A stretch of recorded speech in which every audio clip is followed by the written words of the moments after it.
লখিমপুৰত বান পৰিস্থিতি কিছু উন্নত গাঁওসমূহত আবদ্ধ হৈ থকা পানী মুখ্যমন্ত্ৰীয়ে সৰু এটা বান কাটি পানী ওলাই যাবলৈ ব্যৱস্থা কৰাৰ নিৰ্দেশ দিয়াত নিশাই এই বান কাটি পানী ওলাই যোৱা ব্যৱস্থা গ্ৰহণ কৰে যদিও এতিয়াও কদৰ্যময় পৰিৱেশ বিভিন্ন দল সংগঠনৰ লগতে চৰকাৰৰ তৰফৰ পৰা খাদ্য সামগ্ৰী আৰু চিকিৎসা সেৱা আগবঢ়োৱা হৈছে বানাক্ৰান্ত লোকৰ খাদ্যক লৈ কোনো সংকট নাই বুলি জানিবলৈ পোৱা গৈছে ইতিমধ্যে জিলা প্ৰশাসনে সকলো ব্যৱস্থা গ্ৰহণ কৰিছে ইফালে বানাক্ৰান্ত ৰাইজৰ দুখ দুৰ্দশাৰ বুজ ল'বলৈ সদৌ অসম নিবনুৱা সন্থাৰ এটা সজাতি দলে বানাক্ৰান্ত ৰাইজৰ কাষত উপস্থিত হয় সংগঠনটোৱে চৰকাৰক স্থায়ী সমাধানৰ দাবী জনায়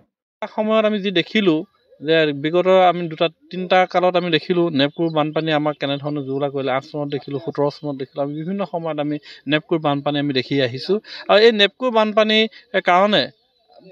অসম চৰকাৰে যেনেধৰণে নেপকুৰ প্ৰশাসনক কঠোৰ ব্যৱস্থা গ্ৰহণ কৰি লৈছে তেনেধৰণে কঠোৰ ব্যৱস্থা গ্ৰহণ কৰা আমি দেখিবলৈ পোৱা নাই আৰু সেইকাৰণে আজি কালি মুখ্যমন্ত্ৰীগৰাকীয়ে লখিমপুৰ যি আলোচনা কৰিলে সেই আলোচনা তেখেতসকলে কি ধৰণৰ আলোচনা কৰিলে আমি নাজানিম আমি সেইটো অনুভৱ কৰিব বিচৰা নাই কিন্তু এটা কথা আমি বাৰে বাৰে ক'ব বিচাৰোঁ মুখ্যমন্ত্ৰীগৰাকীক যে আপোনালোকে নেপকুৰ লগত এটা উচ্চস্তৰীয় আলোচনাত বহিব লাগিব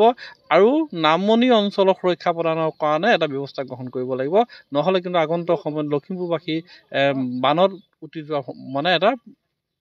আশংকা আছে লখিমপুৰৰ পৰা ৰাহানুদ্দিন আহমেদৰ ৰিপৰ্ট অসম আদিত্য